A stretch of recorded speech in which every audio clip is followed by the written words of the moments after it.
Behold, the noble Clydesdale, magnificent among God's creations, known for power, grace, and beauty, bearer of style and poise that's evident in only the truest of bloodlines. Unmistakable, with its grand galloping gait and fetlock feathers flying. Descendant of the great Flemish horse, first bred on the bonny banks of the River Clyde in Scotland. Bred bold and strong to carry the weight of men in shining armor across the misty moors and into battle. The Clydesdale, king among horses, and loyal servant to kings and working men. Their hooves pound through the ages and into legend.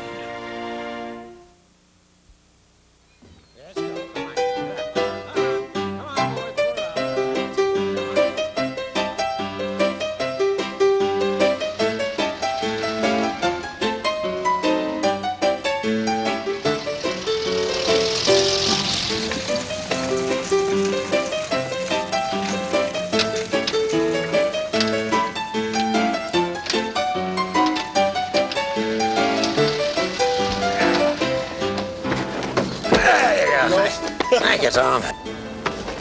Hi, I'm Darren McGavin.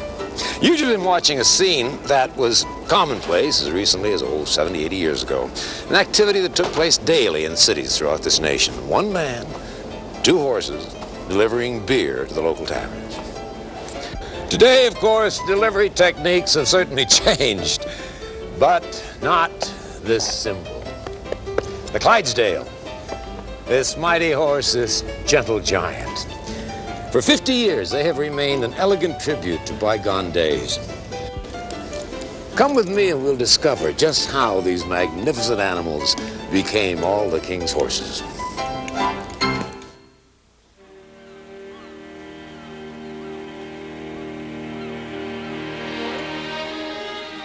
It was a long journey from the rolling pastures of the Clydesdales' native Scotland to the cobblestones of our early American cities. Imported to this country just before the war between the states, Clydesdales quickly became a part of the American scene. In the fields, they were worth their weight in gold. But at the turn of the century, the horseless carriage, a noisy, fuming, infernal machine, took over the streets of this country. And the days of draft horses plodding along urban thoroughfares went the way of knights in armor. But one lingering vestige of equine dependence was with the farmer in his fields. Back-breaking labor at the mercy of Mother Nature, he was burdened with the responsibility of satisfying the appetites of the assembly line workers and their families. So the farmer, very wisely, relied on the dependability and strength of these great horses. Together, they produced the basis of a popular American tradition: 3 meals a day. In 1919, America embarked on what was known as the Noble Experiment, Prohibition. 1933, it's repealed. And August A. Bush, Jr. put his brewery back on the map with an enterprising idea, an all-American phenomena, a marriage of the majestic Clydesdales with the world-renowned King of Beers. He told his father he'd bought a new car, but surprised him with the first Clydesdale hitch. And I had the 2 teams set up behind the Bevo plant. And when they had the right signal and Daddy was down to look at a car and was raising heck with me because he said it's premature to go buy one after we just got legalized and we're going through a hard time until we get started. So we turned around and I had the 2 teams come down, and it was the most gratifying thing I think I've ever done in my life. The response was overwhelming. Crowds went wild, and an American tradition was born.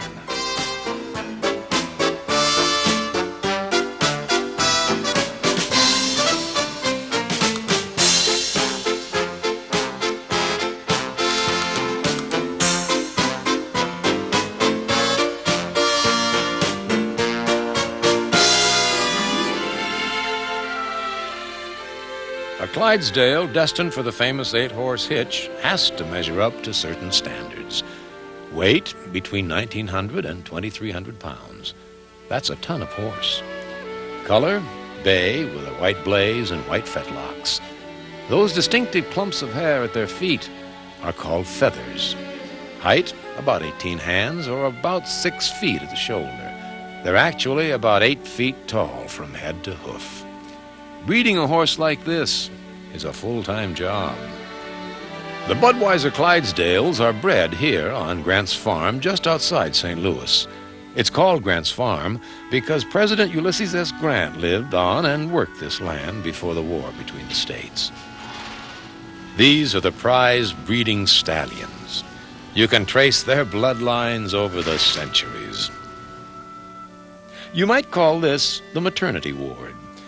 These mares in foal will give birth to a new crop of Clydesdales in the spring. Only a few of these colts will meet the high standards of the hitch. The first step in a yearling's education isn't always well received. So, as he's learning to be led, the rope around his rump encourages him to step out. At the age of 2, they're fitted for their first harness, and then turned out in the paddock for a little private meditation. The bit in his mouth takes a little getting used to. The next step, feel the weight and learn to work together. The stone sled offers enough resistance in case the youngster tries to bolt, and the quiet, experienced mare is a settling influence. And his education continues.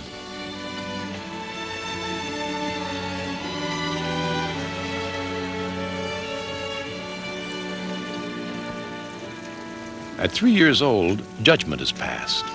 If the horse has the temperament, the strength, and the style, he may someday know the honor of being a part of the 8-horse hitch. Great care goes into breeding a champion like this.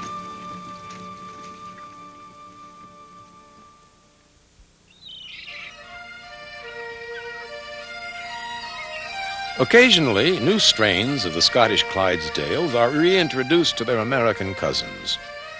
Scotland, the original birthplace of the Clydesdale breed, is still like a storybook land. Here, the mighty Clydesdale was put to the task of planting, plowing, and reaping the harvest. The stones turned up were stacked for fences and boundaries that still crisscross the countryside. A representative from Grant's Farm is here in search of those horses that represent the best of their breed. He looks for fresh foals and stallions to take back to the States. One visit, the farm of Jim Pickens in Kilcoobry on the southwest coast.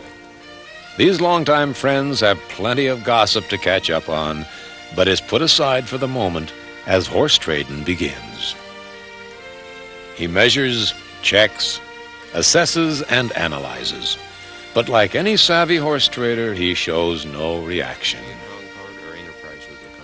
Enterprise was a Concord. The mother, she was Johnson Sensation. You know, the hair's always been good in the whole side. The trading's done, and it's on to another farm.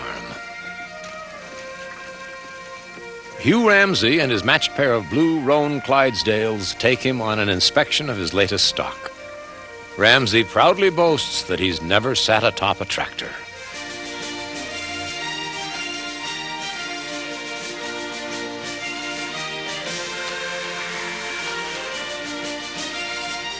In the northeast, near Cooper in Fife, the entire Brewster clan parades their best stock for the visiting American in the finest Scottish tradition.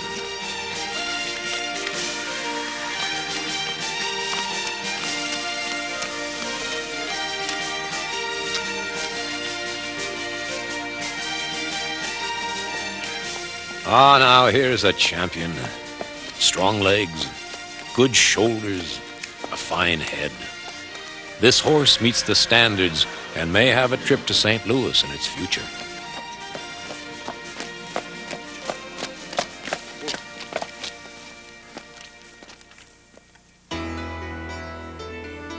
If she's that lucky, this is her destination.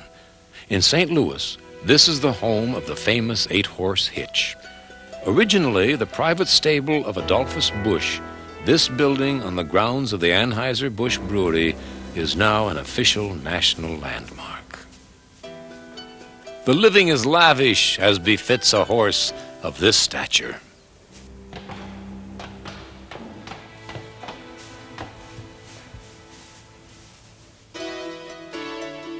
And always on hand are the Dalmatians, the Clydesdales' constant companions.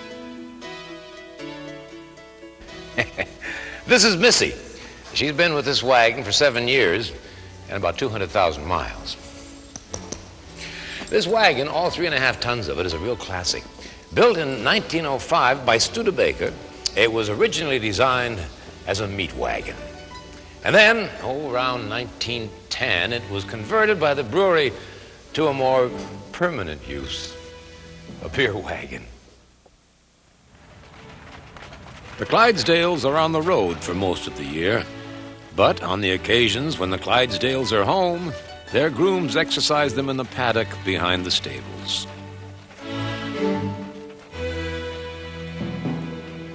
Each champion has his own set of harness, handmade from imported leather, silver, and brass. Weight, 130 pounds. Worth more than $5,000 apiece.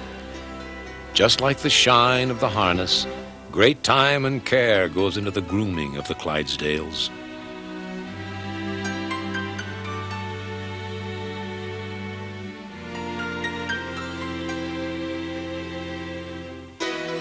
Full dress when meeting the public is mandatory. The manes are braided with colorful lengths of cloth, flowers attached every few inches, and the tail is braided and knotted. A bow adds the finishing touch. Then it's into the harness and all the fittings of a well-dressed horse. Now he becomes part of the team, the 8-horse hitch.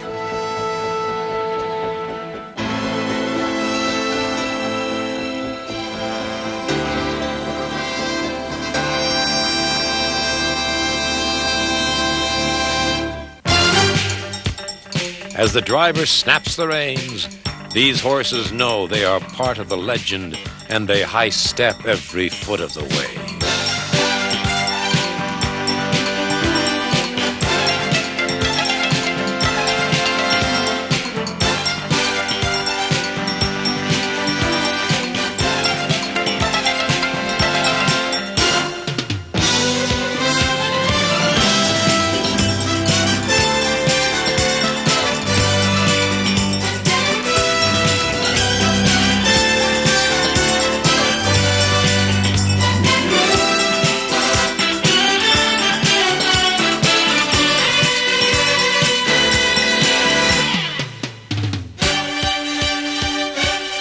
Of course, the Clydesdales are in great demand by the public, and when they hit the road, it's to the tune of 60,000 miles a year.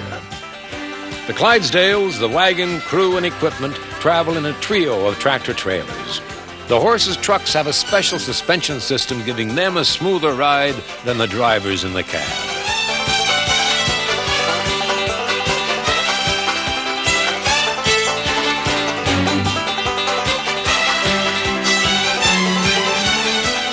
From coast to coast, these horses have marched down just about every main street in America, and they're invited back again and again. They make more than 300 appearances a year, but if every request could be filled, they'd appear more than 10 times as often.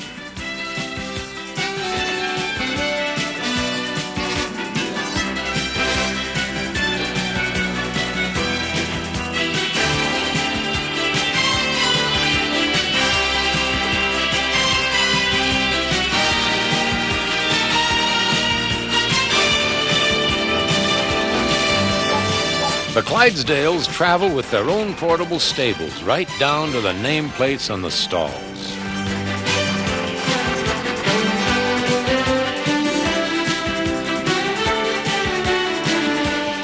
Nothing seems to delight the horses and crew as much as the wide-eyed fascination that comes from children.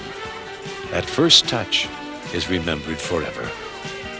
No matter where they go, the reaction is always the same. Thanksgiving Day in New York City.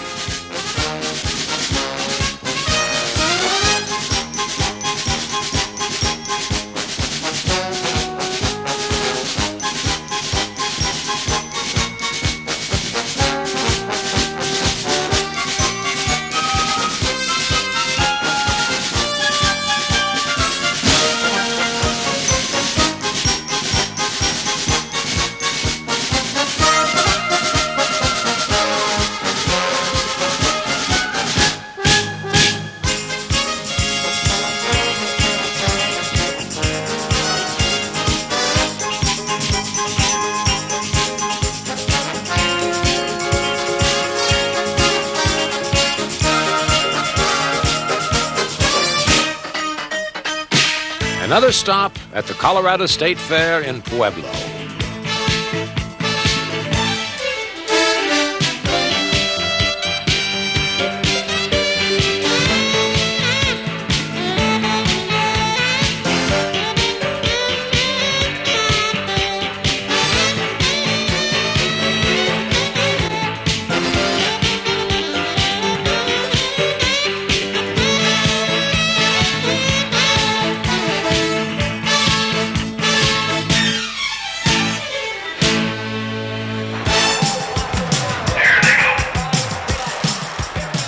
This is the world's richest thoroughbred race, the Budweiser Million at Arlington Park in Chicago.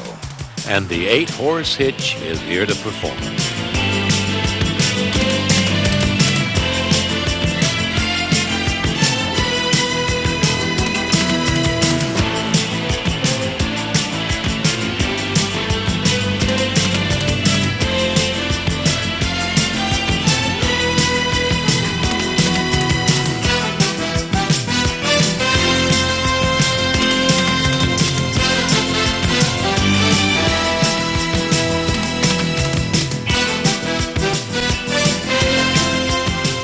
Here at the Champion of Champions quarter horse race, they show off their famous docking maneuvers.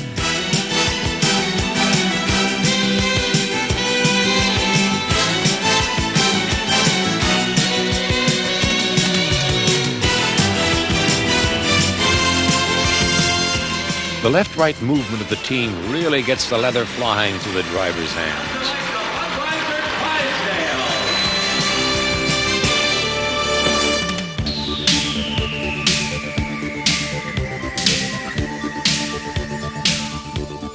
It's Veterans Day at Nellis Air Force Base in Las Vegas, and the hitch is hard at work.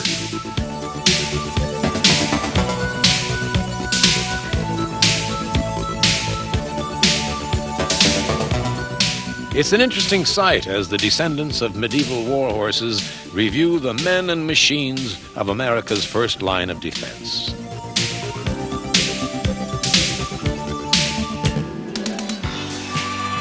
And there was this especially proud moment as the Clydesdales entered Busch Stadium carrying August Busch Jr. to his box for the opening game of the 1982 World Series.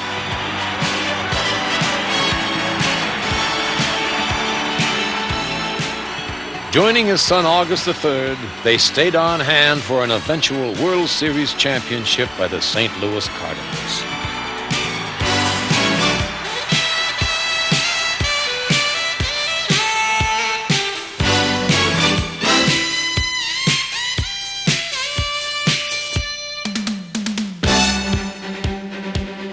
Meanwhile, requests for the world-famous Clydesdales keep pouring in. Who knows, their next stop may be in your hometown. And as you watch them marching down your street, your heart may stir at the sight of the majestic Clydesdales and the thought of their proud heritage.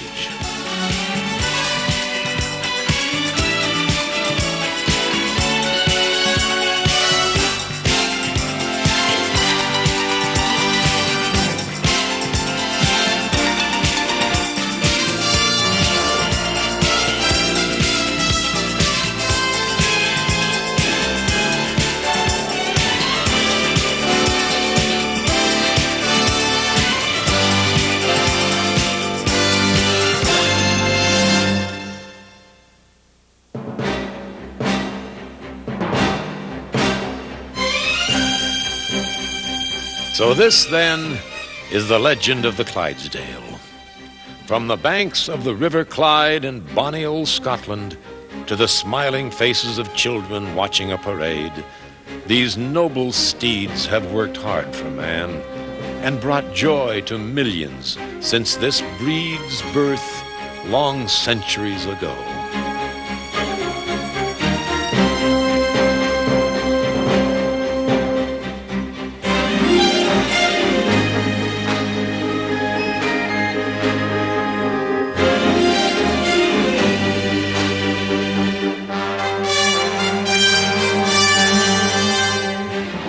And the Clydesdale will go on forever through legend and time.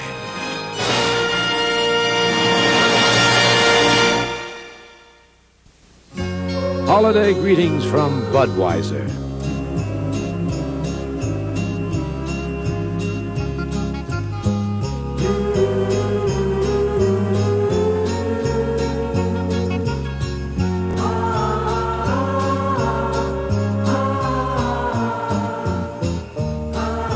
The people who bring you Budweiser wish you and yours the very best of everything this holiday season.